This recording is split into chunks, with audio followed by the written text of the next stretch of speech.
ఆయన 14, 16 ఏళ్ళకే హైదరాబాద్ వచ్చిండు. తెలంగాణ మాట్లాడొద్దు కాబట్టి ఆయన న్యూట్రల్ లాంగ్వేజ్‌లో మాట్లాడిండు అని అన్నారు. ఇయాల మాట్లాడగలుగుతున్నామని గూడా మీరే అన్నారు. హ్మ్. ఇయాల మాట్లాడడానికి అప్పుడు మాట్లాడుకోపోవడానికి కారణం ఏమై ఉండొచ్చు? ఇప్పుడు మన రాష్ట్రం మనం తెచ్చుకున్నామన్నా. అంటే దానికి కారణం ఏందంటున్నా? అంటే అర్థం కాలే. ఇయాల రాష్ట్రం మనం తెచ్చుకున్నాం. తెచ్చుకున్నాం. నిర్భయంగా తెలంగాణ మాట్లాడగలుగుతున్నాం. భాషలో మీరు మాట్లాడగలుగుతున్నారు, రాణించగలుగుతుర్రు అంటే దానికి కారకులు ఎవరు అంటున్నా? అంటే ఆబ్వియస్‌లీ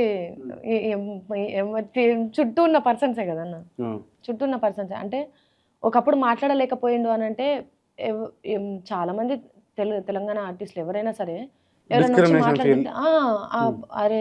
తెలంగాణ ఏంది ఈ అమ్మ కామెడీగా మాట్లాడతావేంది అన్నట్టుగా మాట్లాడుతుండే అట. అంటుండేనట. అది నేను కూడా ఫేస్ చేయలే. కానీ పెద్ద పెద్ద వాళ్ళు చెప్తుంటే నేను విన్నా. హ్మ్. సో, అంత చిన్న చూపు చూస్తారు కాబట్టి అని చెప్పేసి కొంచెం మనమే భాషను ట్రిమ్ చేసుకుంటే మంచిది.